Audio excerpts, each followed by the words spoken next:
Hello, everybody. This is Church Johnson. In this podcast episode coming up, I interview Nova. She takes us through a memory lane type vibe with her stories of her life and just reflect on some of the things that she did in the past that she would do differently, or the things that made her into the woman she is now. And she feel like her story is relatable, and there's somebody out there that may be going through the same thing. So she has like some information to share. And she's basically trying to tell you that anything is possible and you can become the woman you want to become no matter what obstacles in your way. And she kind of told us this story through her story. So I hope you enjoy it, and I hope you like it and share it to somebody you know, somebody you like, and continue to subscribe to this podcast. Thank you. Church Johnson and Friends. Today,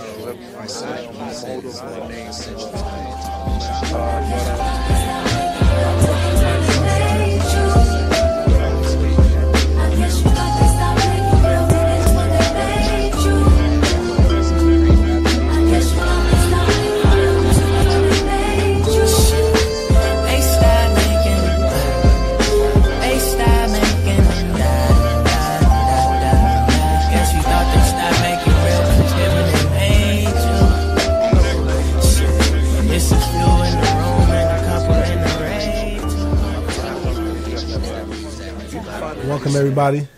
This is Church Johnson and Friends, and I have Nova here, and we back again.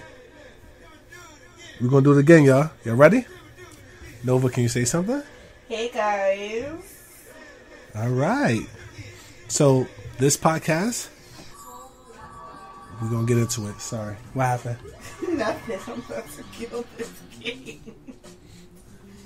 All right, so I gotta blow my nose, y'all. I'll do that later.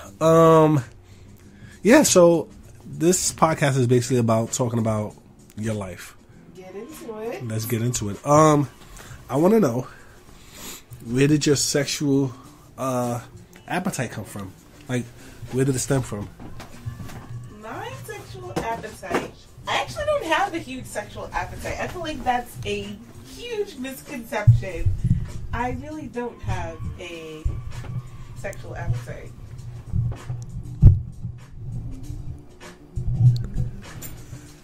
You don't have a sexual appetite at all? I mean, obviously everyone has a sexual appetite. So yes, I do have a sexual appetite.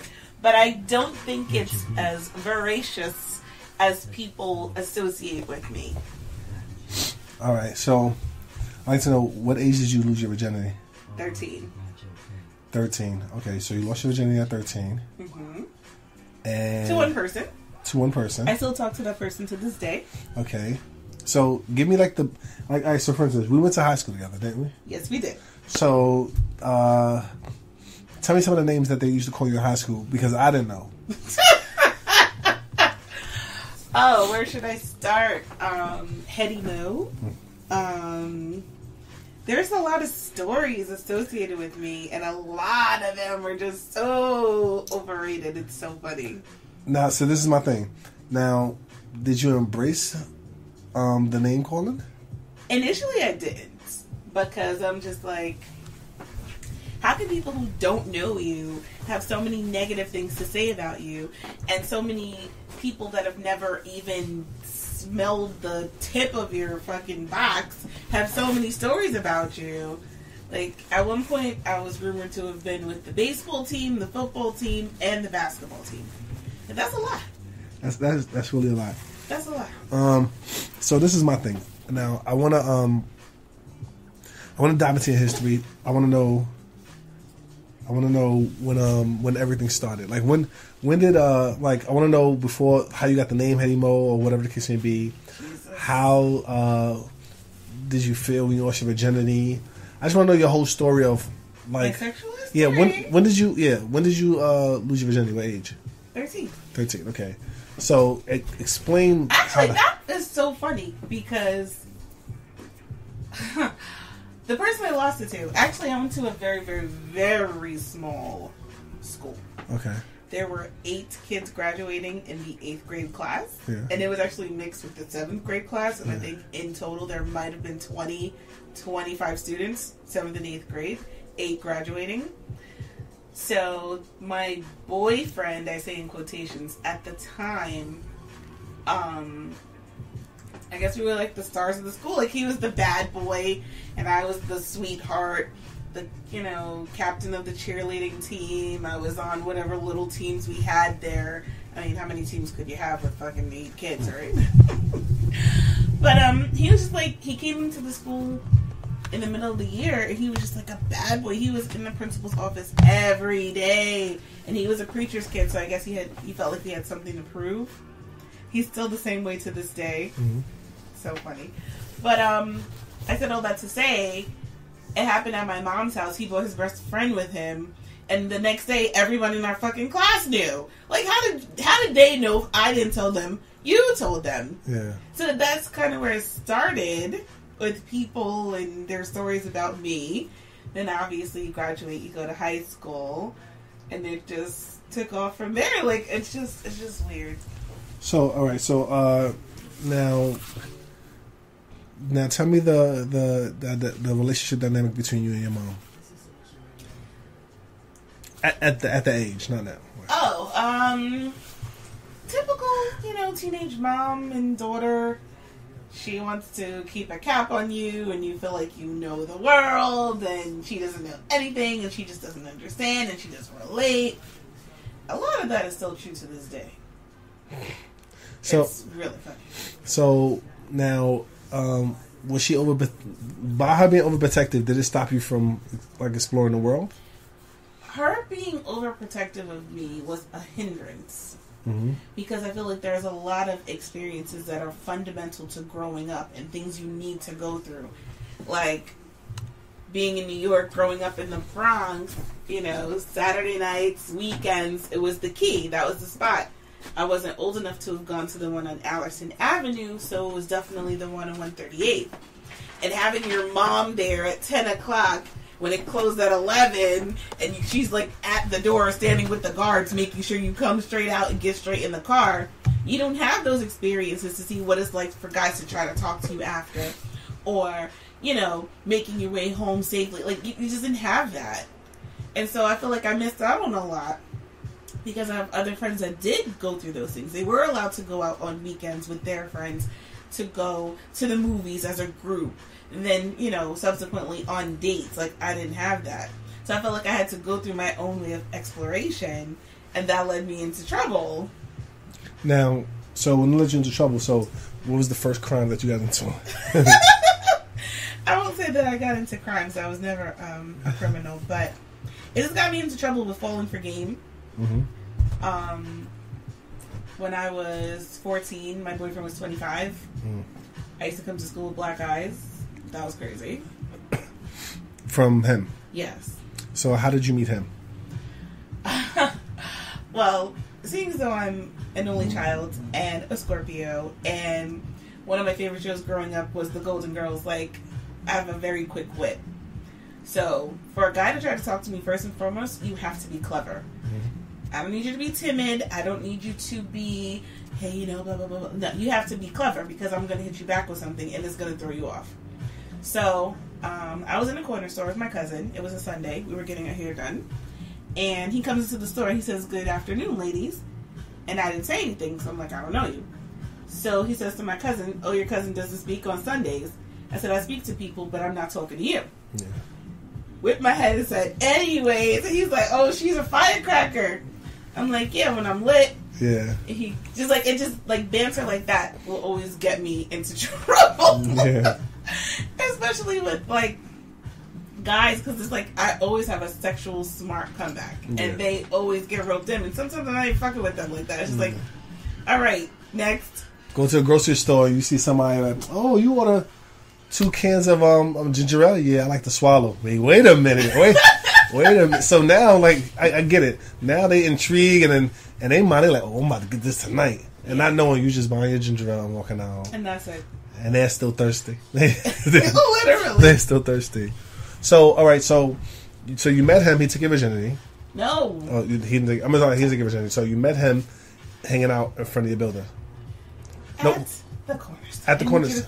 No, all right. So who's the guy that you met in front of your building? What do you mean from my building? You say you used to see him going in and out of your building. Oh! That was my neighbor. Okay, so can we get to that topic? I want to go to him. Jesus. Okay. I want to go to your neighbor. I want to go to the neighbor that you used to oversee. Go ahead. Okay, so where I grew up was maybe 10 or 12 buildings enclosed by gates. Yeah. There was one way in the front, one way in the back. You had to have keys, they had guards, but we were literally across the street from the project. Yeah. Over time, that area has gotten so terrible, and it's really hard to distinguish who's from that little community as opposed to who's from across the street. Yeah. Anyway, since I grew up there, for the most part, he grew up in the building as well. Yes. And I thought he was so cute. And it was the summer of I think I was 13. And I couldn't go outside because I wasn't from the area and because of how my mom was. Like, I had to be there to catch that hour by hour phone call. So imagine being in the house, summertime, having to sit in the house to answer a phone call every hour to make sure that you're home. Like, come on. Anyway, I would see him passing by every day. He was kind of quiet to himself. And I just started to watch him so I could pick up his pattern. So one day, I just said something. I don't even remember at this moment what I said to him. But my window was on the second floor, so I could see him, he could see me. It wasn't like I was like the 20th floor. So whatever I said to him, it caught his attention. And then he started looking for me in the window for me to look for him. Yeah. And I guess we started talking over time. Yeah. One time I decided to give it up. Mm-hmm. And my mom caught us. So your mom walked in while he was in mid-stroke? Mid-stroke. Mid-stroke. Okay. Ruined my first O. Okay. Terrible. So then, after that was said and done, what was the dynamic between y'all two after that? Between the two of y'all? Basically, he gave me my first lesson into guys who are unattainable. Because I had him, but I didn't have him. Yeah. And so, I still talk to him to this day. Okay. Progressively, our paths didn't stay aligned, but we came back into each other's lives later. Mm-hmm. And that turned out to be disastrous. Okay. So, I think he was the person that led me into how I date now. And I have a lot of resentment for that. Well, like, what you mean he led you into how you date now? Because he was good with sweet nothings. Okay. He was good at being available when he wanted to be. Okay. But ultimately, I didn't hold a title. Okay. And he got the benefits of a relationship with that without actually being in one. Basically. But you didn't know no better because you were... I didn't know any How old better. were you? 13, 14? Yeah, so like... You had a lot happening in 13. But yeah. Hey. But, yeah, so you didn't really know... Like, you can't expect to know the ropes. Right, but I felt like had I been able to cultivate my environment and kind of be around people, then I would have met girls that had older sisters that were dating. Or people that went through other experiences. Like, all I had was cable TV. Yeah. And cable TV is romanticized and, you know, The Young and the Restless and then freaking BET dramas and Uncut. Like, there was not really... Uncut was like my first soft porn. I'm like, yeah, that's right. That is Cinemax. Really? But, yeah. Okay. So, all right. So, basically, after y'all did... All right, so what happened during that relationship? Was it that turning point of y'all breaking up, or... Well, there was no really breakup because there was no really together. So who was the next one in line? Shit. Okay, so after that, I started talking to the corner boys. Oh, the fake drug dealers. Oh, no, they were very real. Oh, they were real. Okay, they were very real. Okay, ask the FBI because they came and rounded everybody up. It was big. It was on the news. Oh, okay. Okay. So I started dealing with the corner boys. And then that was just even worse because those were during the days of, like, the paging service where you would have to call, talk to the operator, and then the operator would send your message verbatim. And I had wives and girlfriends calling my mom's house. Like, what? So how did you survive that? I literally... Did you ignore it, or did you like turn a blind eye, like, you know? I guess I turned a blind eye for the most part. Because how much could I do? I was in high school, like I was a sophomore. So I mean, was you scared that their girlfriends or wives or whatever would come at you? Never. Oh. So at this point in your life, you still living at home? Still living at home. Still in high school. So still in high school, you didn't get the name yet? Not yet. Not yet. So what was the transition after that? After the Corner Boys, like, give me. No, it was between the Corner Boys that the nickname came, and it actually came because I was so desperate to fit in and have friends that I just started letting random people come to my house. Okay. I had cable. Okay. I had air conditioning. Okay. I had, food, and I just wanted friends. Like, it's boring in the house every day by yourself. Yeah. So people just started coming to my house. People that I saw outside my window. Yeah. In hindsight, that was horrible. Horrible idea. So, one of them ended up stealing my mom's Rolex watch, her video camera, and like a couple of other things. Yeah. I didn't know that they had stolen it. Yeah. And when she came to find out, I had to fess up. It was a big thing. So I took her outside and pointed out the people, and one of the guys said, well, my friend took it because your daughter was sucking my dick. Mm-hmm. At this point, I hadn't been with anyone, and it was just like, oh shit, head emo, she gives head, da da da da. From me living in that neighborhood, there were some people that went to my school. Okay. So it went from home to school, and I literally could not walk out of my building to the store, to the bus stop, without hearing this all day, every day. Then I had to come to school, and it's the same thing, and it's like, really? They used to just call you Hetty Mo? Just like that. They would walk up and down the hallways and scream it into my classroom. And how you used to feel? Bad! Okay. Eventually, I just developed a tougher skin. I wouldn't say a tougher skin, but it was just kind of like, I know who I am and what I do, so, okay, you feel like you have something on me, but let me see your dick. I bet you it's nothing like you tell people. Yeah. So that was your that was your answer to it? Like, let me see your dick. My answer to it was just like, the stories that preceded me, I could never live up to. Okay. Never. I mean, I've probably lived up to them by now. And it's even funnier to me because there are people that have stories about me from high school. That never touched you. I don't even know them to this day, and I've been out of high school 01. But yeah, you know what's crazy? Guys will lie on their dick. That's why. Hey. No, I used to always be scared of lying on my dick. That's why sometimes. But this is the weird part. If I tell, like, say if I'm talking to my boys or whoever, they're like, "Oh, yo, you hit?" I'm like, "Nah," and I'm telling them the truth. They're not gonna believe me. I'm like, "Yo, I'm telling you, I didn't hit." Like, I like the fact that they don't believe me. Because at the end of the day, I am telling the truth, but they know that I'm not gonna lie, like, you know what I mean. So it's weird. It's kind of weird how I'm explaining it, but I feel like when you are telling the truth, and if you're a person that really get like a pussy like that, they gonna look at you like, yo, fam, you hit. We know you hit. But if you're a person that don't get pussy like that, they're gonna be like, you know you hit. So it's like, so it's like either way, if you get it and then you say you didn't hit it, they're gonna think you lying. So it's like.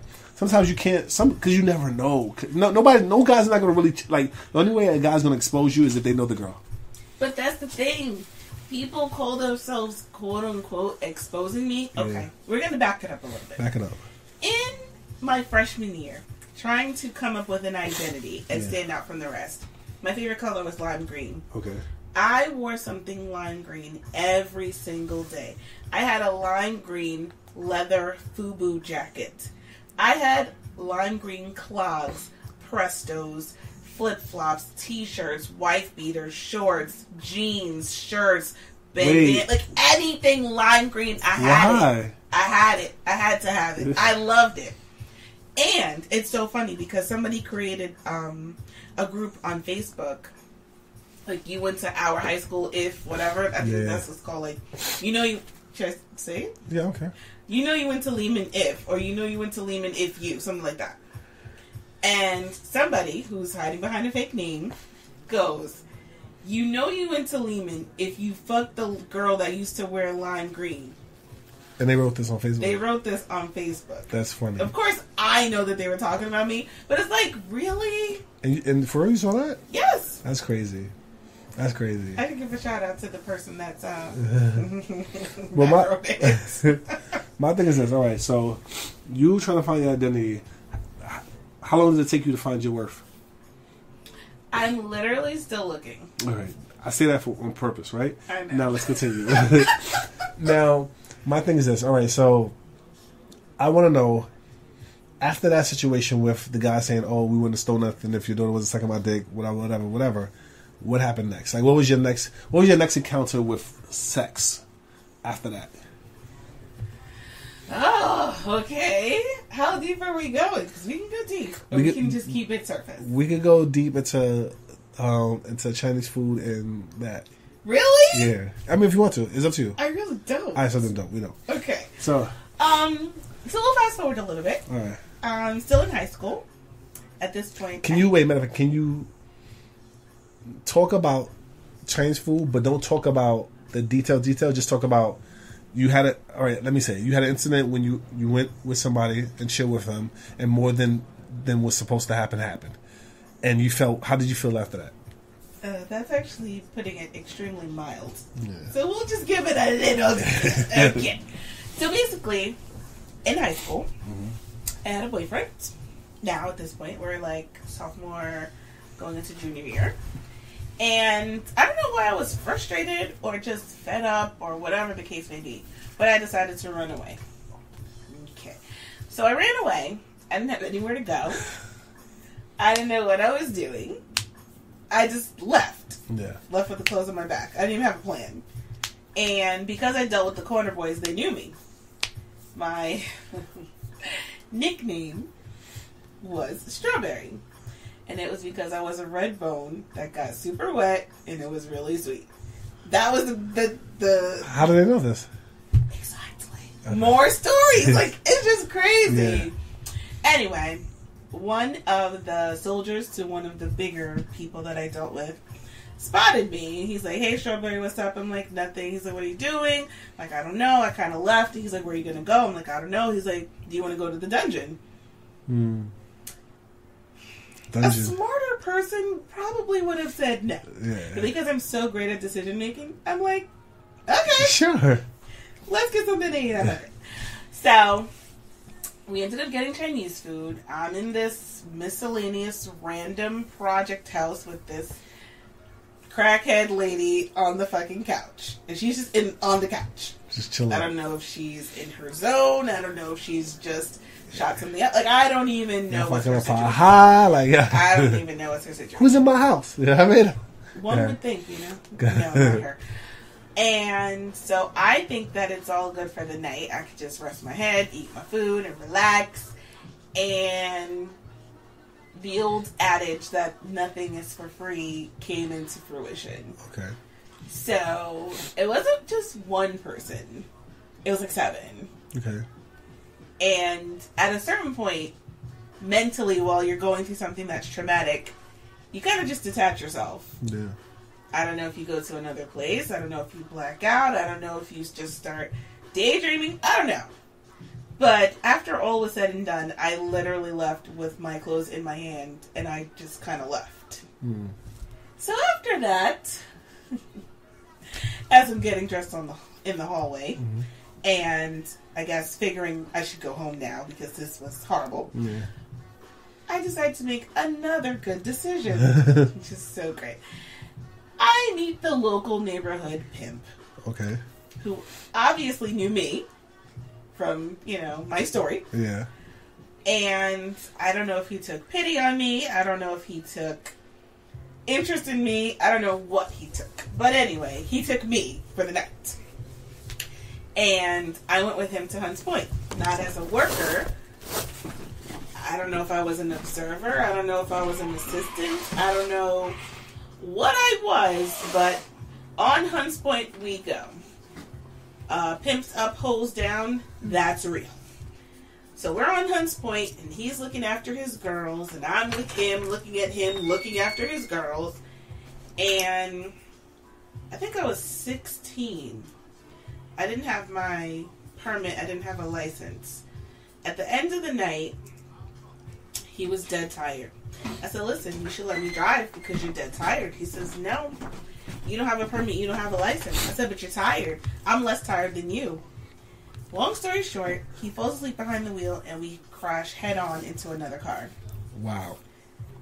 I get out of the car because I sat behind the driver's seat. Why you sitting in front? Because one of his girls was sitting there. Okay. Did she die? I don't know. So when I can only worry about me. So when the crash happened, what happened? What did you do? I was dazed, but I was alive. Yeah. I think I might have had a headache or some sort of head whatever, Yeah. but I was able to walk, and I wasn't far from home, so I just walked home. Did you check to see if anybody was alive? I did not. Didn't see if the car caught on fire. Have you seen him since?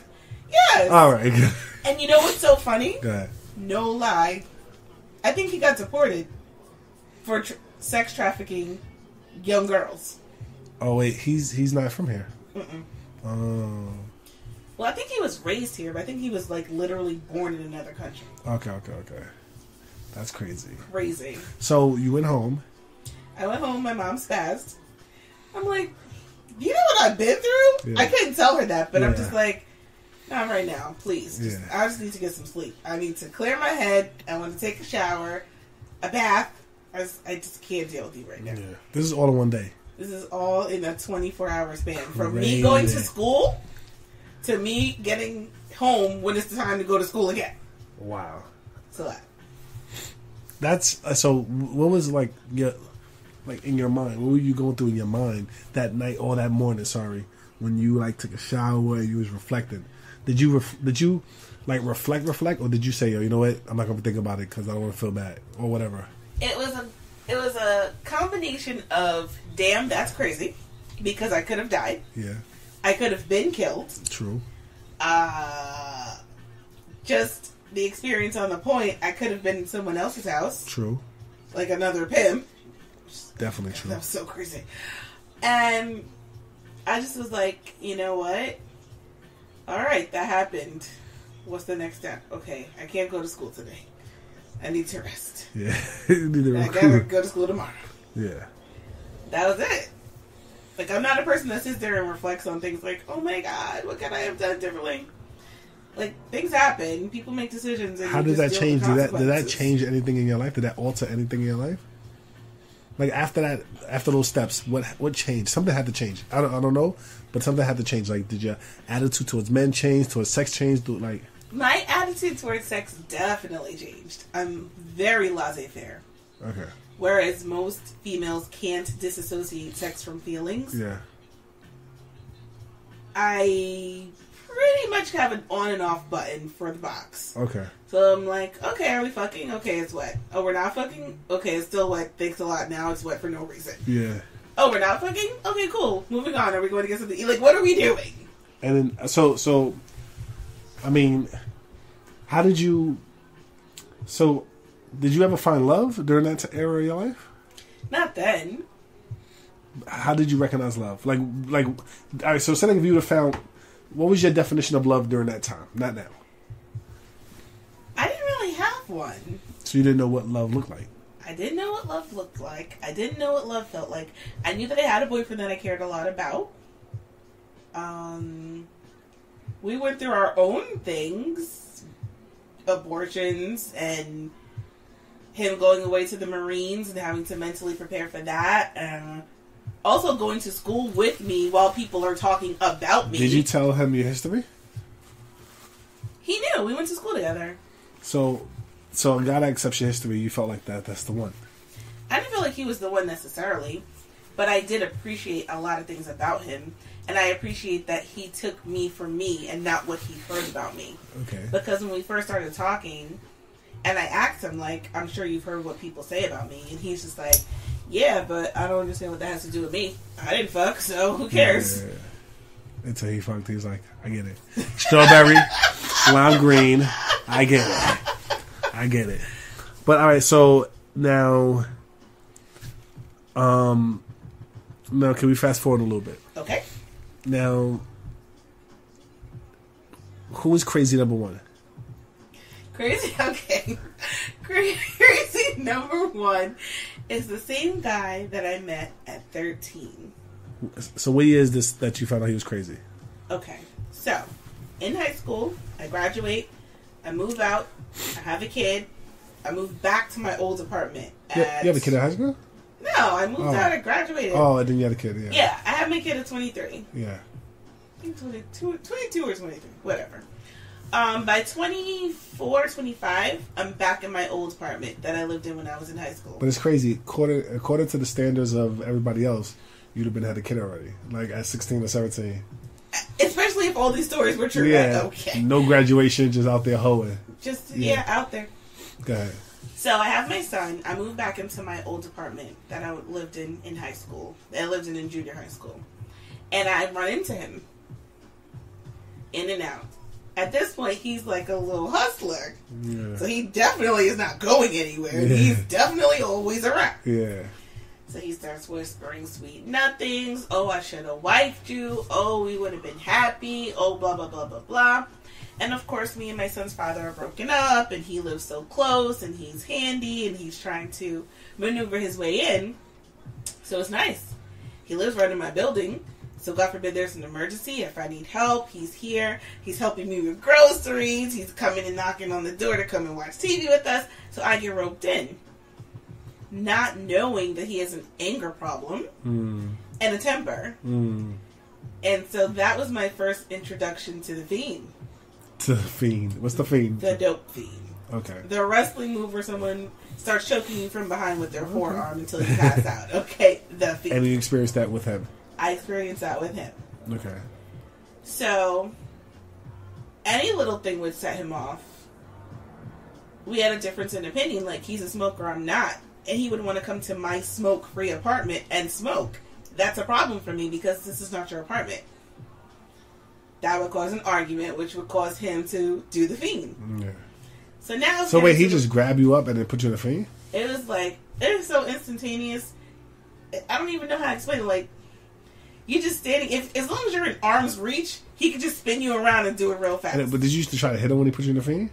You try to get out, but it's like the more you resist, the tighter he gets around your neck, like a snake. And then you just pass out. And then when you pass out, what does he do when you pass out? Depends. It depends on where it happens. Sometimes he'll let you fall. Sometimes he'll try to wake you up. During one instance, I busted my lip on the counter. Flats. So so how did you escape that?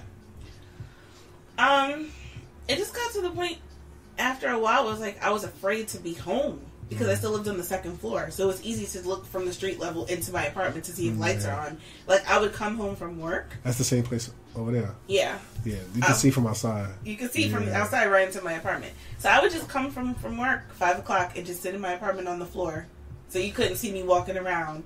I would eat cereal so that I wouldn't have to cook. So I could eat on the... Like, I would sleep on the floor in my own apartment. Wow. Why didn't you go to the bedroom?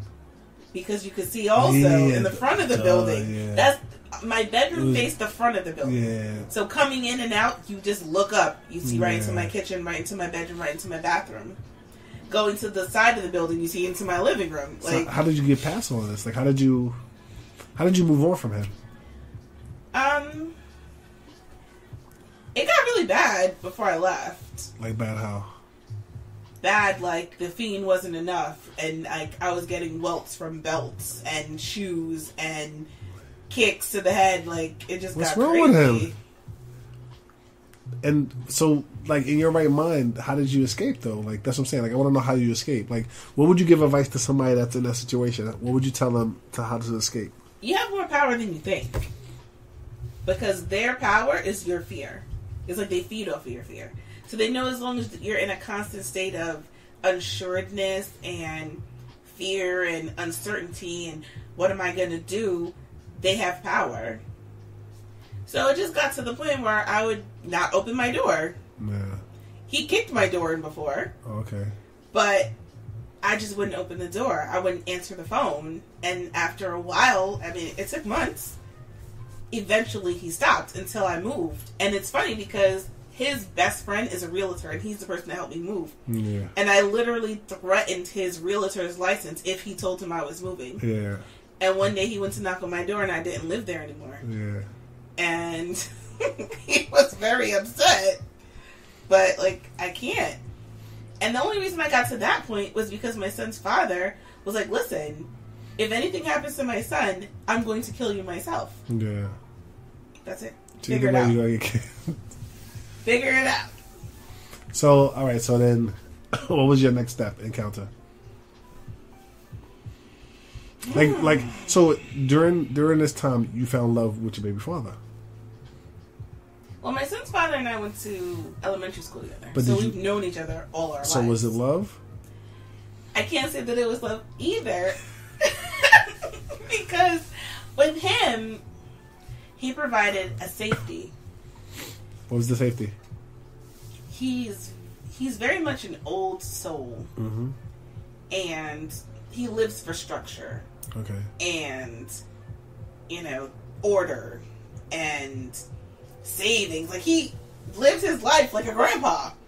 Getting in the house before 7, having your house slippers and your newspaper and a routine, and getting to the bank before 12 because there's a line. Like, that's how he lives his life. And so, coming from someone that was so, always had me on edge, it was nice to be able to relax with someone who was a peer. Yeah. And, because he's so easygoing, it was kind of like, what do you want to do? Well, what do you want to do? It doesn't matter to me as long as we're together type.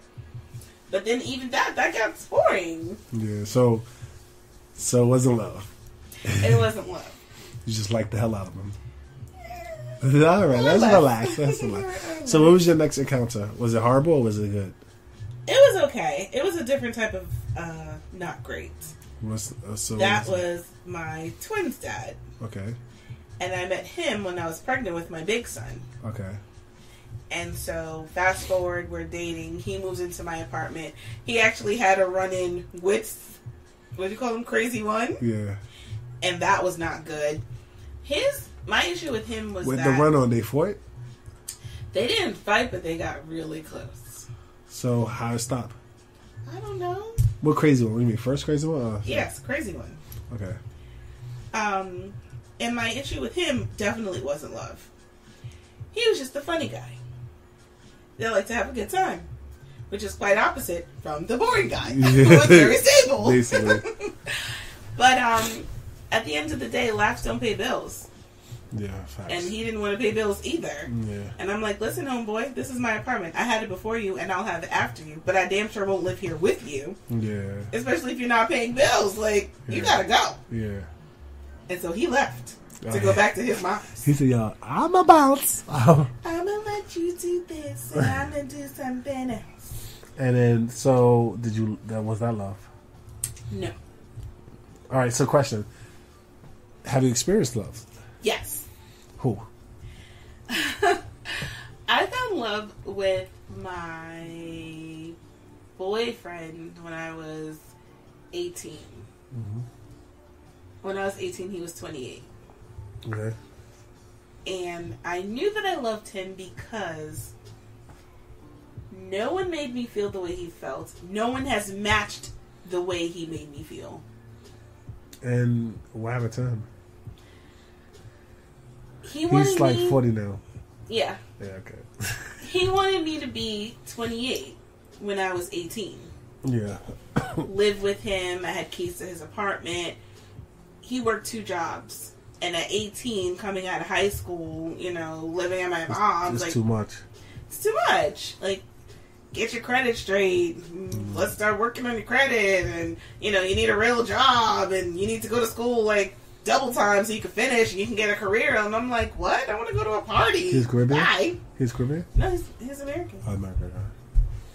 And so, eventually, he had to realize that our age difference was just a little too much. And the differences in the way we grew up, because he grew up without parents. Neither parent. Oh, so he had to work hard. Extra hard. While you had a fallback. Right. If you wanted. So, that was ultimately our demise. And then I got pregnant with my son, and he wanted to have kids, but I never got pregnant by him. Did that affect him? Hell yeah. He wanted my son to be his. Nah, I mean, so So that was the only time you felt love at 18. So despite everything you went through. So I was with him from 18 to 23. Okay. The relationship with him and my son's father overlapped. Literally. He walked out the door, the other one came in. Almost. Crazy. Almost. When I left my mom's house, I moved in with my son's father. When he and I would have issues, I would literally pack up everything in the counters. I would take light bulbs. I would take shoelaces if I bought them. Like, I was petty. Yeah. And leave and go move in with my Cali guy. Well, he moved to Cali, so I call him the Cali guy. So, and then he kept taking you back. Yeah. So this is my thing. Now, what do you look for right now in someone? Mm-hmm. That like, what would you define as love right now? If you could create a somebody for you, how would you create them? First and foremost, I think my definition of relationships and how I interact with people over time, just based on my interdealings with people, has definitely changed. To me, now, love is about sacrifice. Okay. Love is about an ebb and flow. Ebb and flow. Love is about giving. And when I say giving, I don't mean financially. I don't mean gifts. I don't mean things like that. I mean time. I mean attention. I mean, just when I say sacrifice, I don't mean, my last so that you can have my all. I mean sacrificing others for the sake of your relationship. That means, curtailing your social media. That means making your significant other feel important. Feel safe. Well, safety is important. So, all right, so check us out. Now, do all this that we talked about, right? I feel like we skipped over a lot, but yeah. We skipped over a lot. I mean, we always can go backwards. I don't have a problem. But I feel like, matter of fact, let's go backwards. Let's go back to... let's go backwards to some stories that we missed. And then I can ask you the infamous question I want to ask you. But let's go to some stories we missed. You have to give it to me because I don't know your life. Okay. So after Crazy 1 and the twins' dad, we fast forward a bit and then we meet Crazy 2. Crazy 2. I forgot about that one. Now, Crazy 2 deserves that name to the end.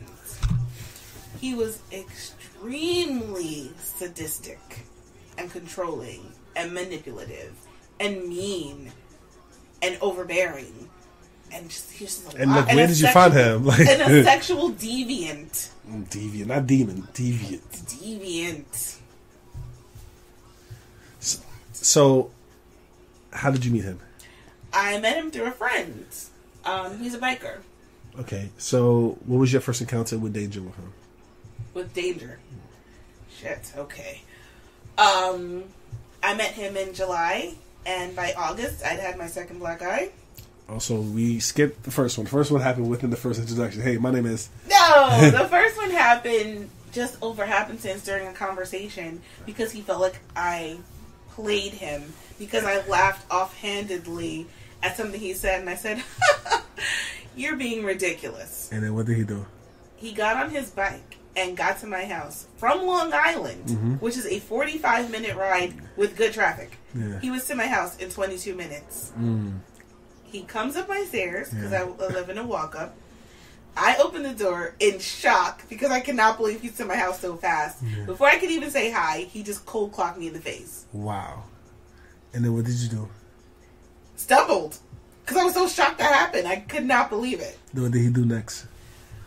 He proceeded to chase me into the house. I remember I was drinking a Coke in a can. And I'm slipping over the Coke that spilled because I cannot get away from him fast enough. Yeah. And he just grabbed me by my hair and starts kicking me and punching me. Mm-hmm. That's all I remember. And so did he leave after that, or? I think we had sex after that. You wanted to have sex, or he did it? No, he wanted to have sex. So my thing is this. All right. So after that, that's the first time, right? After that, what made you stay?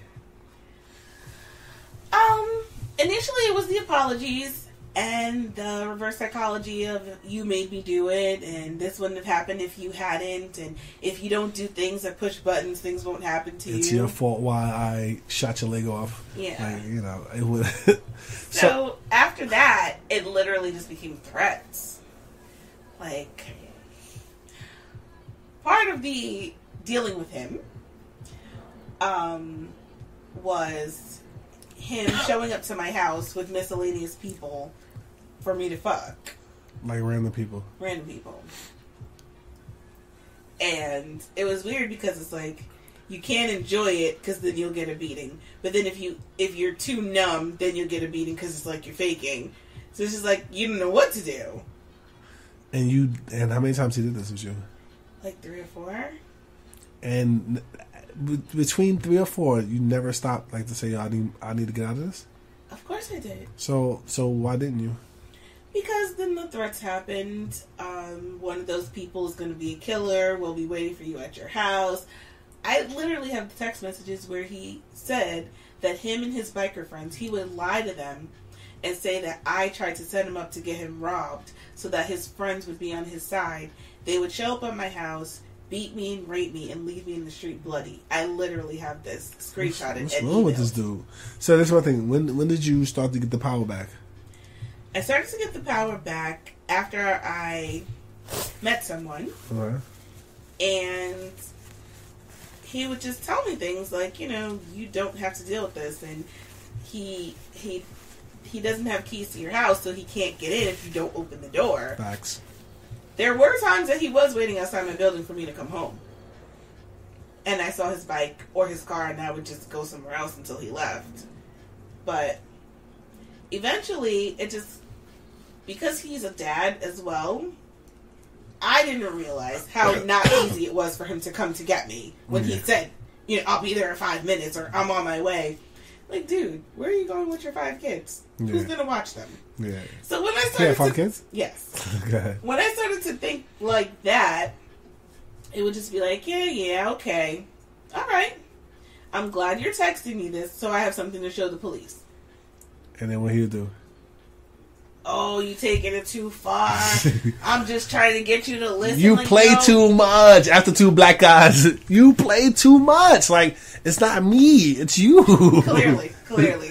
Craziness. So finally, my escape indefinite is he moved out of state. Okay. He still follows me on social media. For real? And you let him follow you because, like, so what? So this is my thing. Like, your no care attitude towards danger or towards, like, whatever is like do you? I feel like you don't reflect. I mean, you have to reflect. You have to think about it. But I feel like you don't reflect and refeel those emotions again. Like, you know what I mean? Like, you know, somebody reflect and like, damn, I remember I was sad that day. Like, you don't do that. You reflect like, oh yeah, I got beat up. What else? Like, you know what I mean? Like, you're not grabbing that emotion again and then saying, you know what? I don't grab that emotion while I'm in it. So this is what I'm saying. Like, how do you? I don't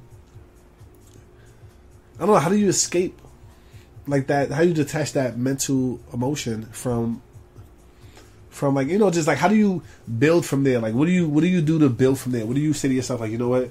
I have to build. I have to make myself strong. I have to find my worth. Like, how do you do that? I feel like I don't do. And that's probably why I just go from bad relationship to worse relationship to horrible person to uncaring, undeserved. I feel like maybe I should do that, but at the end, like, in the end, I always feel like it's me. No one else made the decision to deal with these people. No one else decided to stay. No one else decided to tolerate it. So it's kind of like you gotta live with the decision's consequences. And I feel like, you know, I'm okay. I'm healthy. Thank God. Every test comes back negative, and I get tested once a month just because I'm psychosomatic like that. And, you know, like, I'm still able to walk and talk, and I'm functioning. I have all my limbs, all my fingers, all my toes. My brain works. I don't know. I always hope that maybe the next one will be better. So, but the next one, I feel like the next one can be better if you start showing them how much you're worth. That's, I feel like, something that you keep on drilling to me. I I don't feel like I don't show them what I'm worth. I kind of feel like I show them, listen, it's good that you're here, but if you're not here, I'm fine too. So what about I have to put it on mute real quick. What about the situation where you meet a guy, he's really like a no, like he has nothing to offer. You have a lot to offer. Like, start being the threat. I mean, I say this all the time, but start being the threat to them. I want a guy to say, or I want you to tell me that a guy said this. Like, yo, you know what? Damn, you a catch. Like you made me work for it. Like, a guy likes to work for it. If a guy get it too easy, after a while he's gonna be like, all right, I can do whatever I want. I feel like you, from all your stories and all your history, you know, okay, the trial and error. Some shit can't go. Some shit can't fly. Some shit can fly. You know what you want. You know your worth. You know how strong you are. And I feel like you don't let people know that when they first meet you. And that's where the problem begins.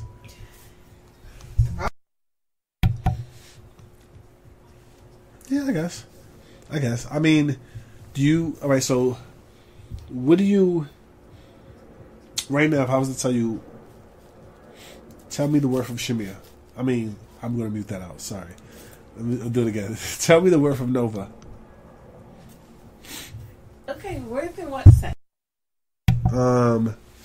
Worth in the sense of what you deserve, what you deserve, what you know that's due to you. Like, you know what I mean? Like, the stuff that you know that if somebody come in my life, this is what they owe me. Because this is what I've been through, and this is what I know I want and what I deserve. I don't feel like it's their burden to carry what I've been through. No, it's not that. It's not their burden, but I feel like, what does your worth mean to you right now? What's your worth right now? Okay, I feel like right now I'm trying to figure that out, but I can say that if I were to meet a guy and we're dating, I would like for him to come to the table correctly. And when I say correctly, I mean if he's going to deal with me on a serious level, then I don't want to have to second guess his loyalty, his devotion to us. Uh-huh. I feel like I deserve someone who's going to be honest, not going to play games, someone who's going to admit their faults. All right. So check this out. You tell me what you want, but these are things I deserve. These are things you deserve. So right now, from a scale from 1 to 10, 10 being royalty, what do you place yourself? And 0 being just trash. I feel like I'm like an 8.5. So you pretty much know your worth then, a little bit.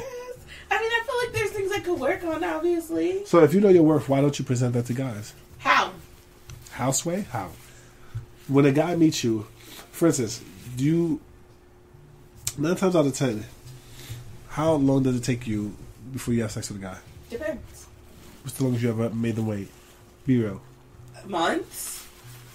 This is what, 12? Because I'm just trying to figure out. Like. Okay.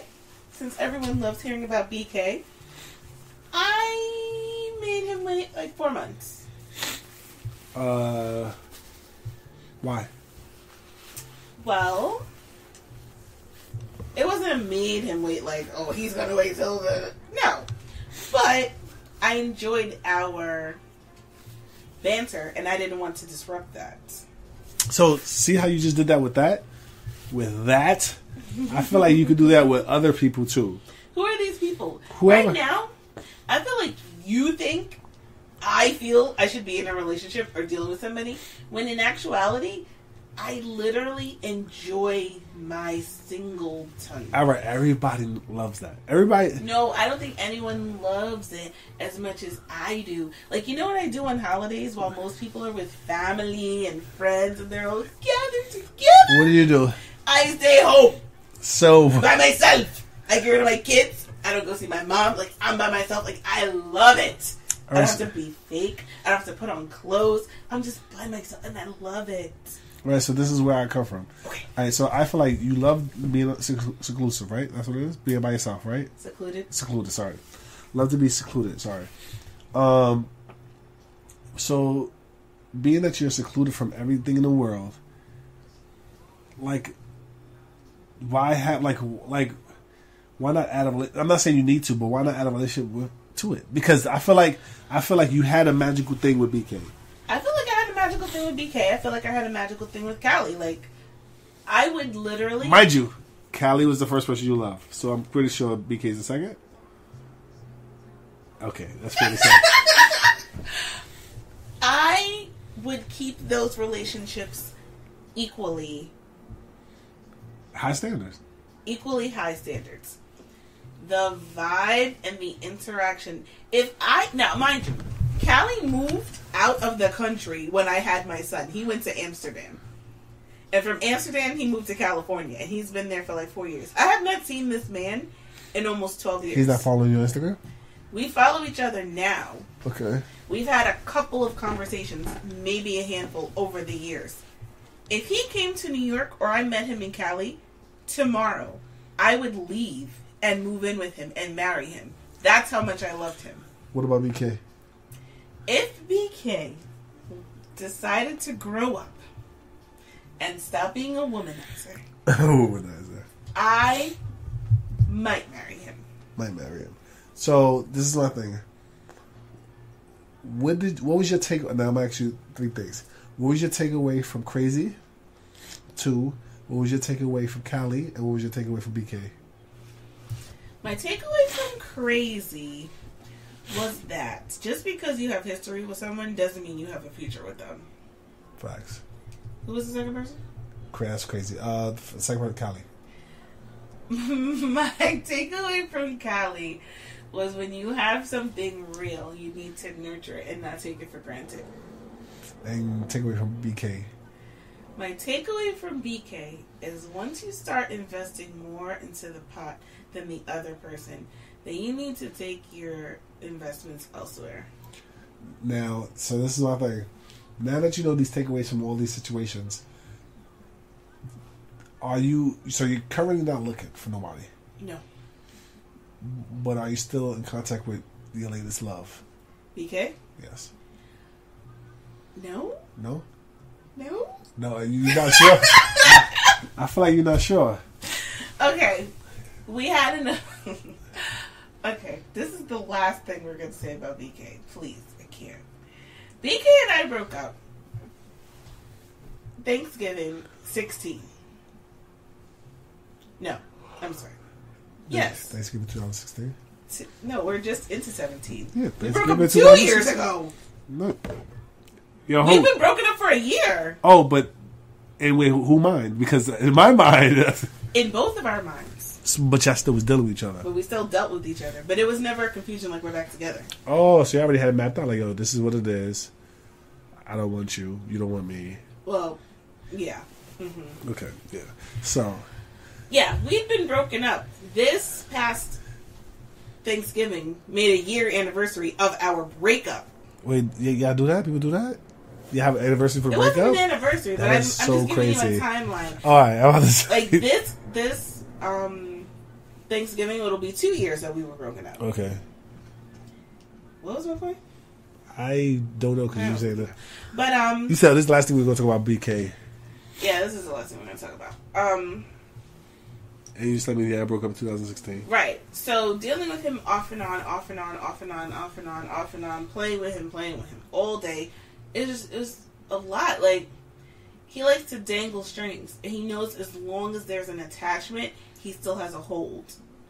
And so we just had a final conversation. It was just like, if you're not going to be all into this, then just please leave me alone, because I don't know how to deal with you halfway. I don't know how to just be your friend. I don't know how to just fuck you. I don't know how to only deal with partially. Like, I don't know how to do that because I was in a whole relationship with you and you were a whole person. Yeah.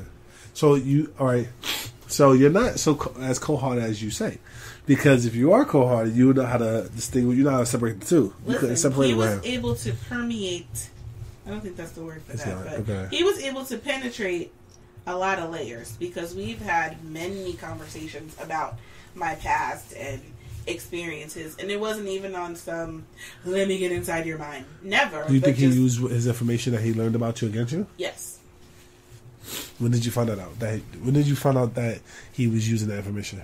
Definitely halfway through, because of my sexual expertise and extensive experience, he says that he was in awe. And he held that against me because it's kind of like, well, you're a girl. Why did you have all this sex and I didn't? And I'm just like, I don't know. Because you're late. Wait, real quick. I just want to say something. So, I just lost the guy. Continue. And so, I don't feel like he... Oh, yeah, sorry. Let me cut you off. So, when you went through these situations that was really horrible, between you getting hit, between you and BK doing whatever y'all was doing, the back and forth thing, but I feel like you didn't leave because you felt like he was lost. You would be lost if you left. Situation with you in Brooklyn. BK. Do you think he's top 2 best relationships? Mm-hmm. Now, don't get confused when I say best relationship with best person or most compatible or the person that treated me the best. Wait, no. You're making it sound horrible now. But in terms of communication, openness, we didn't have arguments. It wasn't always a tit for tat. We weren't trying to one up one another. There was no competition. Like, when we got together, it was just good times. There were not so good times, but it wasn't because of arguing and fighting and cursing out and fuck you. Never, never, never. And I think what made it the best was because we were friends. Yeah. And because we were able to communicate. Like, at certain points of our relationship, we would talk 8 hours a day. It wouldn't be like, so what's up? Nothing. Like, we were having conversations, and we could bounce from politics to religion to history to childhood to allergies. Like, we could just talk about so many things. Yeah. And I think one of the most important parts also was in the silences. Because for all the talking we did, we could lay side by side, phone in hands or not phone in hands, wrapped up together or just literally side by side, and there was a comfort. Some words didn't need to be said, and I didn't feel like he wasn't present in the moment. He didn't feel like my mind was wandering. We just enjoyed each other's company. And there were times when we could go out to eat, go to a McDonald's or go to a freaking, I can't even think of an expensive restaurant, and enjoy the hell out of our meal. And it was funny because he's always like, you're so bougie, but you're mad hood. And I'm like, really? So, this is the thing. I don't think you hood at all. You're a hater. No, but first of all, no hood is more to your body. But let's go back real quick. Let's go back to when you was like living in the projects, right? Okay. She lived in the projects, y'all. I don't believe it, but whatever. I did. I grew up in Throgs Neck Projects. That's not real projects to me, but okay. Okay, then I grew up in Soundview Projects, and my dad lived in Webster Projects. Okay. So check it out now, real quick. You're a hater. Now, you was too black for the... I was too white for the black kids and too black for the white kids, so I didn't fit in. So, the reason why I wanted to go all the way to the beginning now, because like we're going backwards, is because I wanted to know, that's when you found your identity? That's where the whole identity crisis started, technically? I wouldn't say that I have an identity crisis, but I would say... Do you still have it? Of course. Okay. But not to the extent of... Because I kind of feel like throughout all of my experiences, I've learned to be my own friend. So are you seclusive, right? Because of the fact that you don't want to be in a situation where you feel left out, like with people. Because I mean, like, for instance, are you good with big crowds? Are you good like with in big crowds? Let me answer this. No, let me ask you this. Sorry, I have this good question. Now, sorry to cut you off. We're gonna get back to that. Do you think you can have a full-blown conversation with a guy without being sexual? Yes. Without being sexual at all? No sexual innuendos at all. Yes. You believe that can happen? Yes, I'm intelligent. That's why I know that can. I know this part. I know that you're smart. But the reason why I say that, because purposely, on purpose, whatever you want to do, I feel like You admitted it. Everything you do, everything you say, you have a quick comeback that's always sexual. So my thing is, can you take that out of your vocabulary? Can you take that out of your... Of course. Now, this is my thing. How many guys tell you you're smart before they hit? Well, no, because guys can lie. How many guys really know your mind before they hit? Like, that take the time to really know you. Okay. I would say that because of my personality and because I don't deal with dumb people, if you're not able to carry on several conversations, and I text so I can see how you write, because usually people write how they speak. So if you're using the wrong text you're using the wrong tense when we're speaking, or you hit me with the nah means, or you say something that just sounds crazy, you're not hitting. And I don't give a shit how cute you are, because you're dumb, and I can't deal with it. Nah, I mean, but so this is why. First of all, I don't know how to write that. Like, nah, I mean, I don't know that. But my thing is this: are you? So this is the thing. If you could rewind back history, what would you do different? Oi, where would I start? First of all, I wouldn't have any kids. Let's just start right there. I believe you when you say that. Let's start right there. I probably wouldn't have ran away. Everything else I probably would have done the same. But I mean, alright, so the running away alter you forever. Yes. Now, when you have sex, you clearly said you're not emotional, so there's no emotion attached to it. No. So I'm not the candles and the... So while the guy get all emotional, he like, yeah. I've seen tears before. And this is the crazy part. Because there's guys that get emotional with sex. Yeah. Now, I'm kind of like you when it comes to sex. The only reason why I feel like... Because it's like depending on how long you last, it's like a 20-minute, 15-minute, or a 5-minute. It depends on is that moment. Once that moment's over, we gotta do something else. Like that. Once the moment's over, it's like a drug. Like once that high's over, what do you do now? Once you plateau, it's kind of yeah. So how do you? Would you be able to go on a sex fast? Yes. With no toys. Oh my! I could do it. You can do it. How long? I could do it. Probably like 3 months, 6 months. You all there? Don't do that. Don't do that. That's not. That's a long time. You can really do that. Yes. Callie come to visit. Well, Callie wasn't about sex. See, that's deep. So, question: which relationships lasted the longest? The ones that were not about sex, or the ones that was deeper than sex? Like, what's the longest relationship you ever had? Longest relationship? Probably like 4 years. Do you like long-term relationships? I can deal with them. But I will say with age, I've come to realize there needs to be progression. So it's not like in your 20s, you can fuck up and do whatever. But like when you're in your 30s, you like, oh. In my 20s, it was okay to say, oh, I've been dating this guy for, 3 months, 6 months, and, all we do is go to Red Lobster. Okay, what's next? Because outside of relationships, I've traveled. I've been to Cancun, I've been to London, I've been to Africa, I've been to the Bahamas. So, if we're not taking trips, we're not planning on cohabitating, there's no next step besides what we're doing now. What are you doing besides wasting my time? Because I could be sleeping with you and sleeping with someone else. Okay? The restaurant's always open and all forms of payment are accepted. So you're not the only one with a wallet, boo-boo. So this is my thing.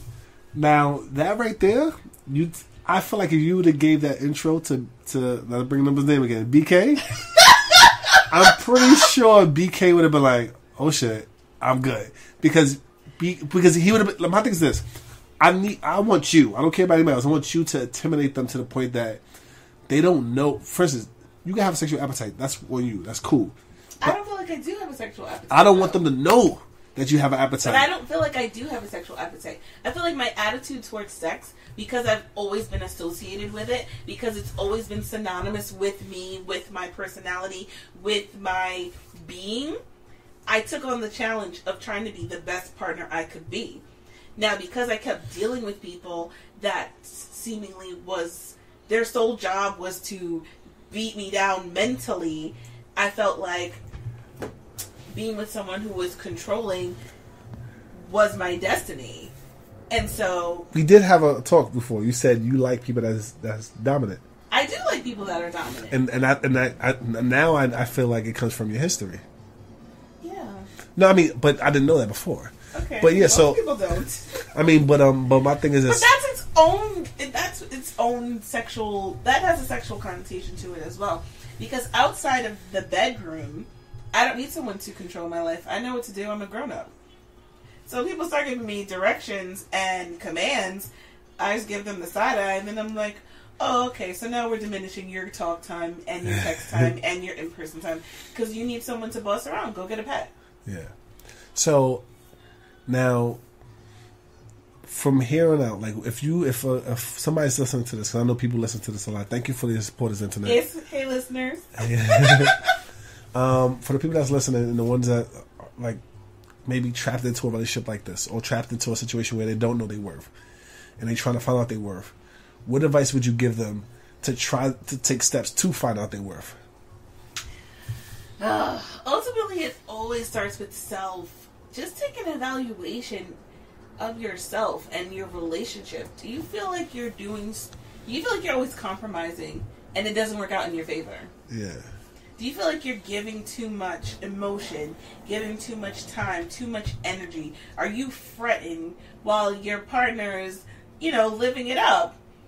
And you're contemplating, like, what else could I do? What else could be better? What else this? What else that? And they're not. That's a sign.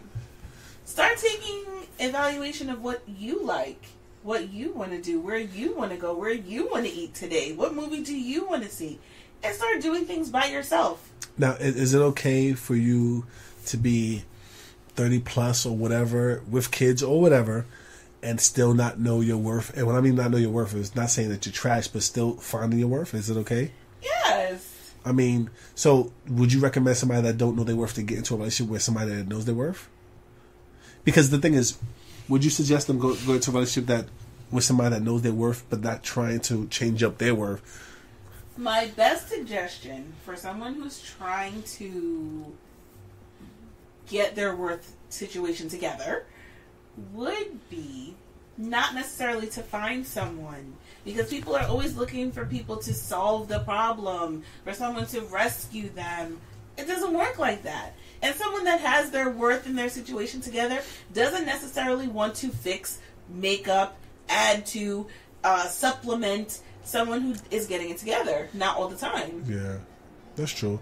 And so you suggest that they should hold back until they know what they really want.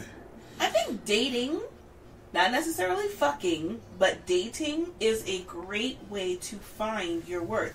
Not going on a date with every person thinking, oh, I found the one because the dinner went great. Oh, I found him because the sex was good. Oh, he must be the one because he calls and texts. No. Take things you liked from that relationship and make them foundation points. Okay. At the end of every date, maybe you can create a chart. I don't know. That doesn't work for me. But create a chart. At a certain amount of smiles or laughs or stories, I need to have these things to make sure that these are good dates. And take things from them.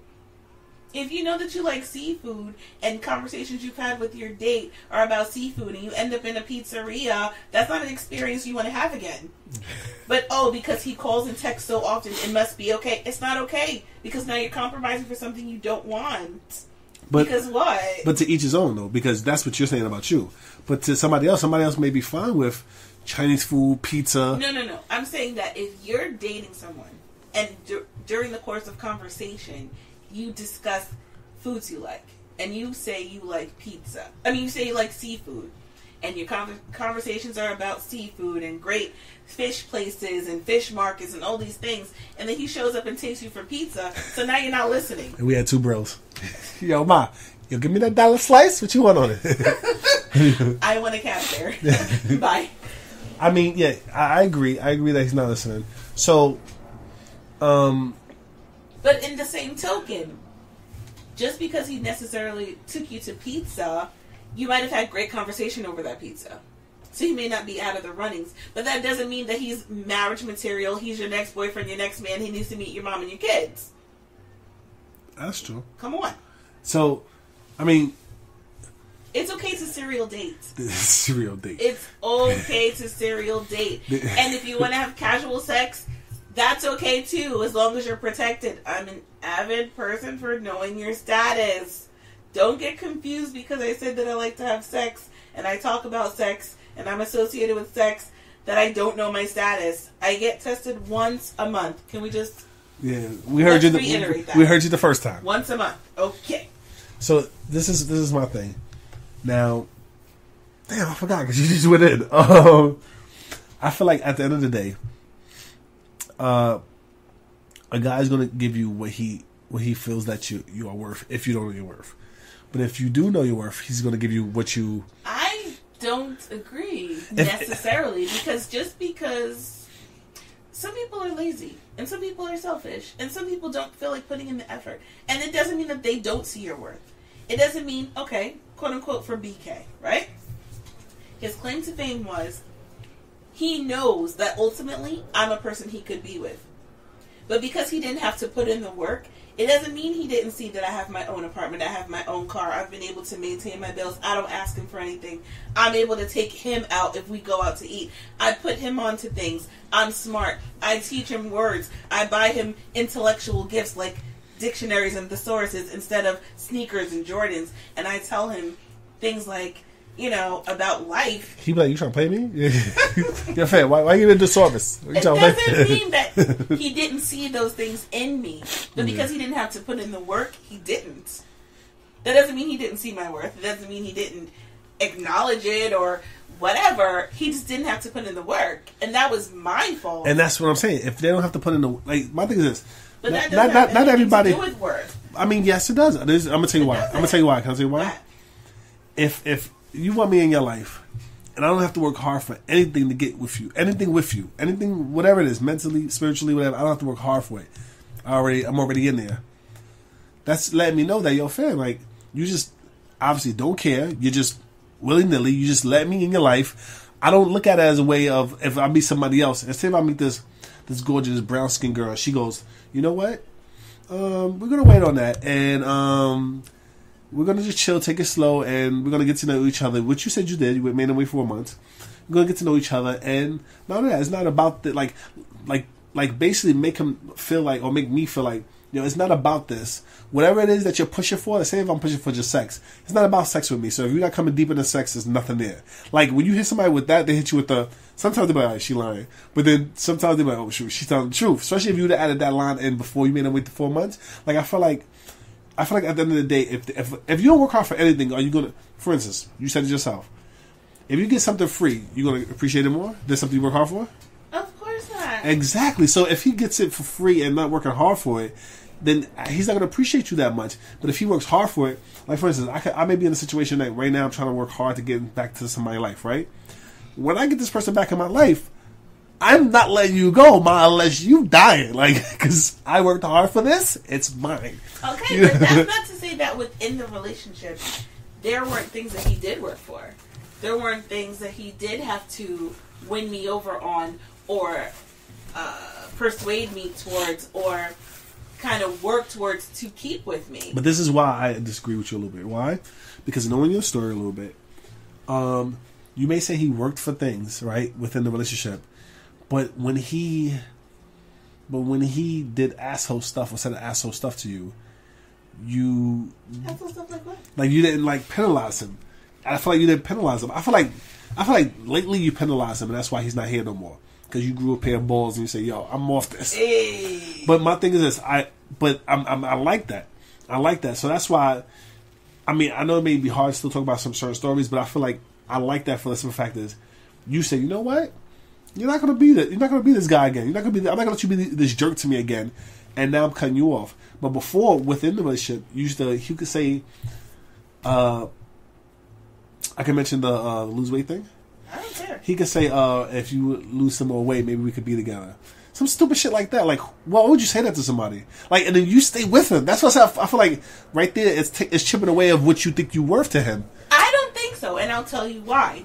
If you meet a girl and she's 125, bang, boom, bang, no waist, big boobs, big hips, big butt, blah, blah, blah, blah, blah, and over the course of the relationship, she starts to slack, and you say, listen, I'm not saying I love you any less. I'm not saying you make me feel any less and you don't fuck me just as good, but I want you to look how you looked. Did he say it like that? You. Did he say it like that? He didn't say it exactly. Like that. That's different. See, that's different. If a guy say it like that, no lie. That's like, for instance, like real quick. If I go to whoever I'm talking to and I'm like, yo, sweetheart, we can work out together. You know, get out. Listen, get our bodies right. That's a good approach. Instead of saying, yo, sweetheart, if you lose more weight, maybe we could be together. He said both though. And that's what I try to explain to you. He said that initially. He was like, listen. So he just got frustrated, and that's why he said the other part. He got frustrated. He said, yo, fuck it. Yo, if you don't lose weight, I'm not with you. Yeah. But is he fat? Yes. So why that's what I'm saying, like, stop. No, he got a lot going on. He's very vain and very judgmental, and I know this about him. That's why I said, when you're within the relationship and you know how people are, obviously if he felt that disgusted by how I looked, he wouldn't fuck me. We wouldn't be going out in public, because I know guys that are like that, like, yo, I'll hit, but we're never going to a restaurant. The fuck am I going out with Grimace for? I know these things, so I know where he's coming from and what he means by it. Yes, what he did say verbatim was, if you lose weight, I'll stop talking to other people and be with you monogamously. See, but this is not. I'm not saying he's ugly, but that's like the same thing of, like, you know how like an unattractive person trying to swag on you, like, oh no, you're not my type. I'm good. Like what? Like, yo, ma, relax, cause right now, if you look at your face, relax. They think about making Gremlins Part 7, so relax. So I feel like at the end of the day, it's how you come across. I'm at this present moment right now. I'm still learning that art. I can communicate my ass off. I can be good with words, whatever. But at the same time, there's certain people in your life that you have to learn how to talk to different ways. And because mind you, I could talk to you one way, and we could talk, and we could just be brutally honest. We could just talk regular. I get to somebody that's special in my life, and I talk the same way, and her feelings is hurt. And I'm learning how to step back. I'm trying to how to step back and say, you know what? Let me watch what I say, because it can affect. Right, but then I feel like if you're with someone, regardless, you should be able to have those open lines of communication without repercussions. Because if I know that you had a hard day at work and you come home cursing and flipping out and fuck this and that, I'm not taking it personal, because I know that you had a hard day at work. You don't talk to me like that every day. That's not how we communicate. So within your frustration, I understand. And because we're together and I know how you are and you know how I am, there are certain things that you'll let roll off your back because you know how the person is. No, that's not an excuse for him basically calling me a fat bitch. No! He's like, AKA. All right. But I know what he meant when he said it and where he was coming from. See, and now I like that part. Even though he maybe said it that way and it was bad, but some of those like, certain stuff you wish, and that happens with everybody when you meet in your life. You be like, damn, why can't BK have this little part of this guy? Like, we know that. We do this to everybody. So I wish certain parts that my friend have from, like, just you or certain people. Why? Because I feel like you know where my heart is at. So you know I'm not coming at you on some, boom, shoot you down on some stupid. No, I'm coming at you on some, I care about you OD. I'll still make love to you outside and do everything that we do. All right, relax, nasties. Here you go. Make love to you outside, do all this with you. But I'm saying that this is the way I'm comfortable saying things. Even though it may hurt your feelings, but I'm not coming at, like, you know my heart. I'm not coming at you. That's like me saying, okay, put something on your face so you can have clear skin, whatever the case may be. And you're like, oh, he's trying to say I'm ugly. Mom, no, I walk outside with you. Like, I kiss you on your face. But like, see, I do, you know what I mean? When like, I tell you, the basis of the relationship and the basis of the foundation was communication.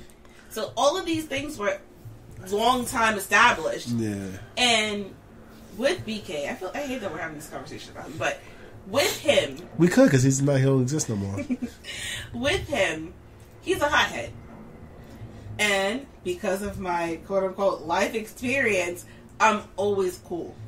Like, I'm always cool. He never hit you? No. Whew, VK, he's a winner.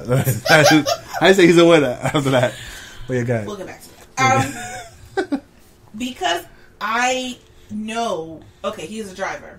So, in traffic, people cut him off, people stop short, he missed a light, he's screaming, he's fussing, he's blah, blah, blah, blah, blah. And he's like, yo, no matter what I say, how I react, whatever the case may be, you always know how to diffuse my mood. Okay. Always. He and his son's mother have a tumultuous relationship. It's I know I forget that he has a kid? Too. I forget that. Very, very, very, very toxic. Yeah. And there have been times when he's dropped off his son and came straight to my house fuming. Yeah. Sweaty, hot.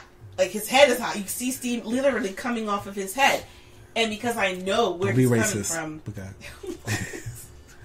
Because I know where he's coming from literally, which was dealing with her, because I know that he's in a mood, and he may not be approachable. He may not be this, he may not be that. He may need that half an hour to just decompress, to get his thoughts together. Yeah. So that's where the moments of coming and sitting in silence come from. That's where the moments of communicating without talking come from. But that's over time. Yeah, and that's I get that. That's over time, and I feel like that's why I love people that's opposite from me. Like, I could be a socialite, be out there. I'm never alone, even if I'm in a crowd of people I don't know, because I'm still going to be like who I am. So I feel like whoever I'm dealing with, she could be the same as me, like, you know, social wise, but I don't want you to be everything like me. Like, you know what I mean? I want you to have some parts of where you could be relaxed, and I may not be relaxed in certain situations, or you could be the cool one or laid back one, and I may not be laid back, or I may be the laid back one, and you may be the, you know what I'm saying?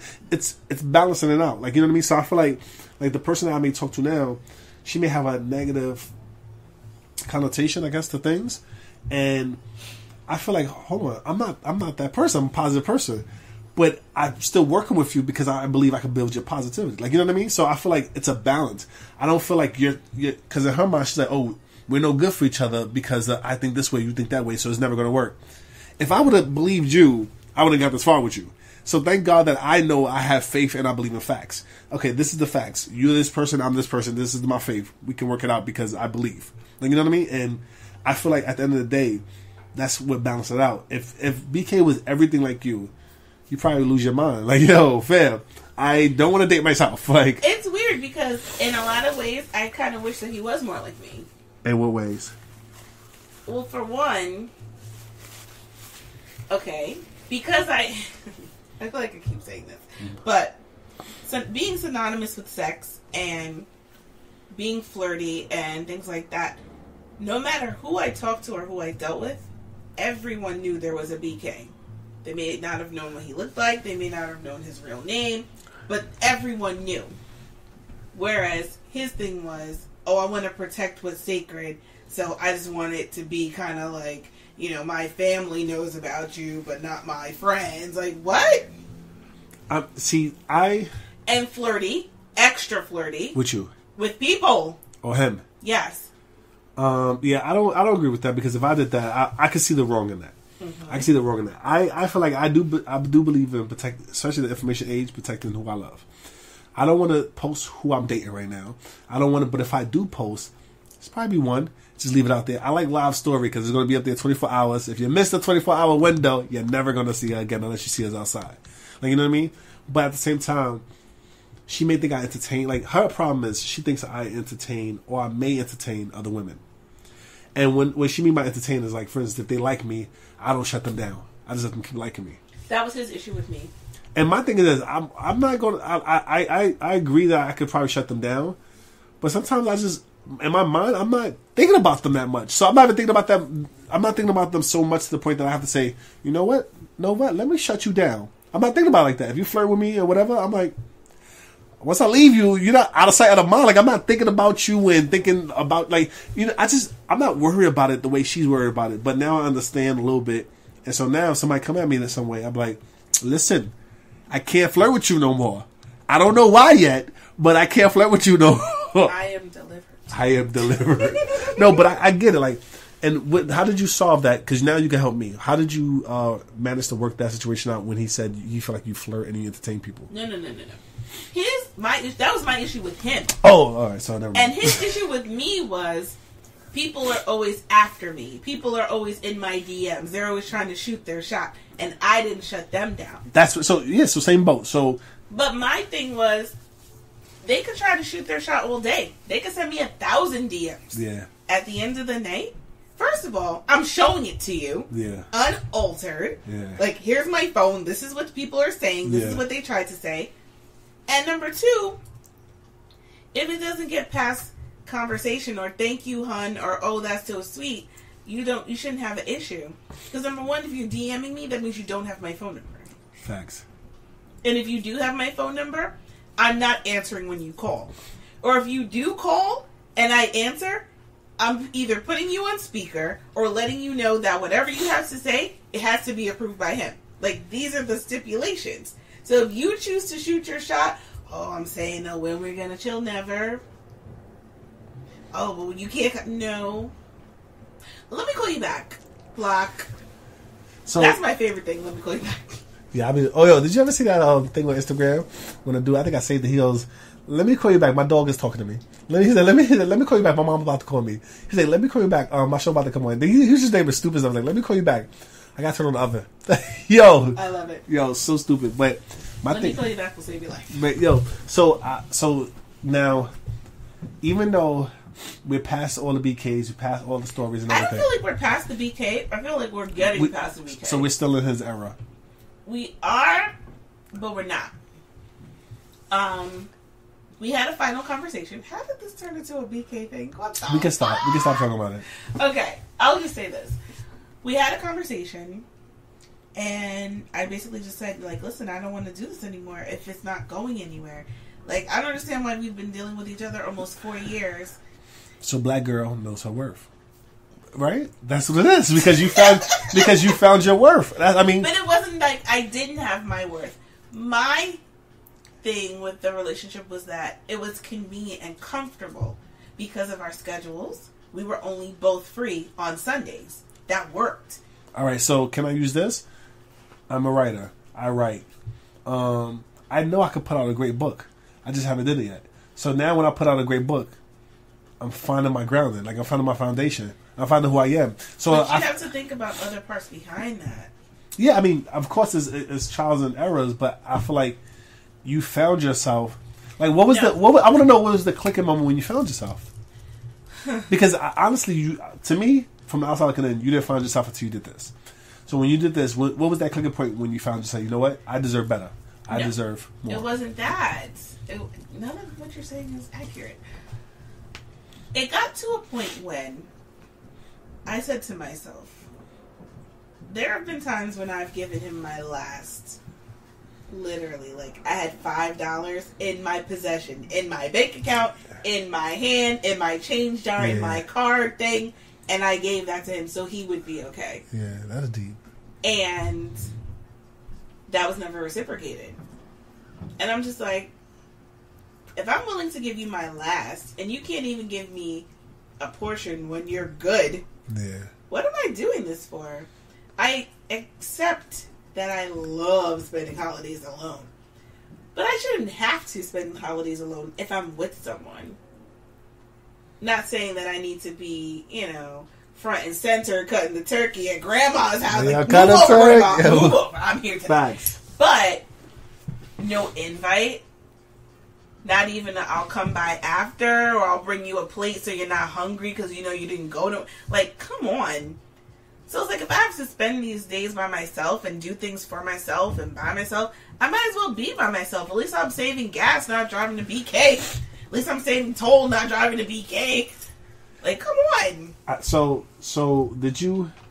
So now let's get off of BK. No more BK. Let's talk about this. Okay. We're gonna you missed a question. Huh? You missed a question. What's the question?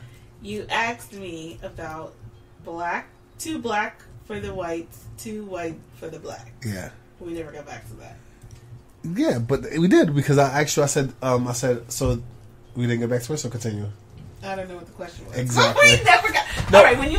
Oh, okay. The when question. you listen to it back, you'll remember. You'll see that we didn't. Okay, but I feel like I got to was that the clicking point of you finding identity? I did ask you that. It wasn't. Was it a clicking point of you trying to find your identity? Like, that's when you started. I feel like that was the beginning of you trying to find out your identity. That was the point where I realized I didn't fit in. Okay, so you have to try to find out your identity. I didn't try to find out my identity. At that point, I just became self. Okay. That was my identity, self. Like, I was an only child, self. I was my only friend, self. So, did you, now, through all these stories that we just heard right now, and it sums up pretty much your activities in your life, right? What would be your takeaway, right? What would be your takeaway to all of this? Like, now, what is the 2017 May, what is this, May 5th, 4th? 7th. What is 7th? May 7th. May 7th. What is the May 7th, 2017 Nova doing right now? And how she's feeling right now about herself? She is trying to be okay with the loss of a four-year relationship. Okay. Looking back, because you talk about reflection, over a lot of things she could have done differently in that relationship specifically. She's looking forward to a better life for her and her kids. Okay. A cheaper life for her and her kids. Just doing better, evolving. So you evolving right now? Slowly, baby steps. I mean, there are times when I want to pick up the phone and call him. There are times when I've had conversations with Crazy or Crazy 2. They're especially Crazy. To this day, I should have wifed you. I should have made you my wife. I want to marry you. I'm like, dude, I have 3 kids right now. What are you doing? So, now, the new you, right? Let's say the new you. I won't say that I'm new. Would you tell, if you met, all right, so would you... If I met me 4 years ago... Facts. I would have said, leave after the first time. I would have said, one hit and done for BK. Okay. I would have said, don't entertain Crazy One. And I probably wouldn't have ran away. Like, those are the only things I would change. All right, now I'm asking you a question. What gifts have you given people? Like a gift, like something that will help them to grow or whatever, to be a better person. What gifts have you given people? Huh. Okay. Emotional or literally physical? It could be all. Well, with my ex, when he lost his job, I bought him Metro cards. I paid for his cell phone. I put food in his refrigerator, like $400 worth of food. I paid cell phones. I left my bed at 12 o'clock in the morning to drive to Brooklyn to get pizza for him and his kids. I gave him the cheerleading push that he needed when he lost his job, that he would be fine. And that if he didn't feel like he was fine, he had a cushion to lean on until he felt strong enough to get back on his feet. I feel like a lot of people, because I'm always so peppy and happy and upbeat, they take my energy. That's good though. So but they're taking it, and I have to replace it. They're not replacing it. Yeah. They're not replacing it.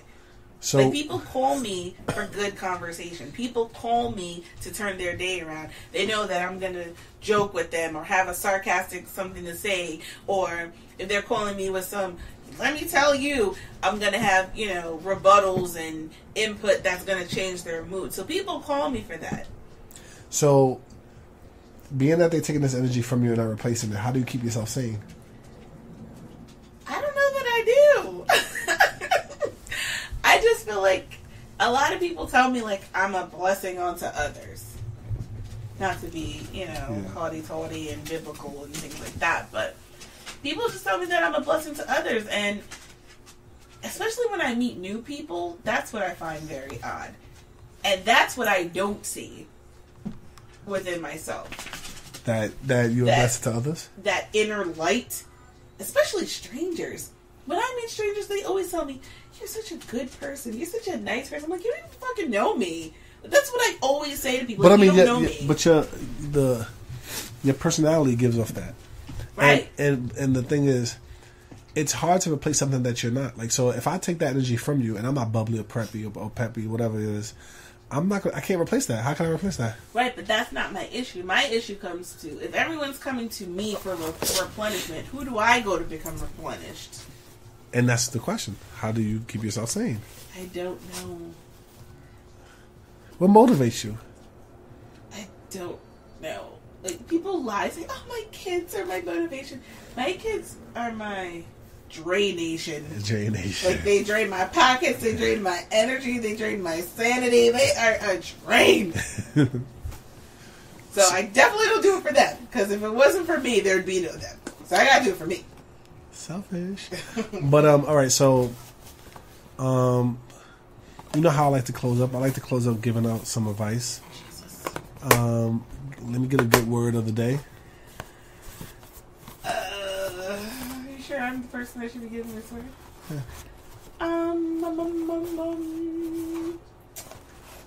I guess this is gonna sound morbid, but until your last day, there's always tomorrow.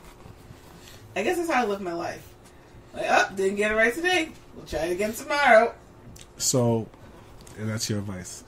Yeah, it's like there's always you Another day? can't necessarily redo something. You may not always get that second chance.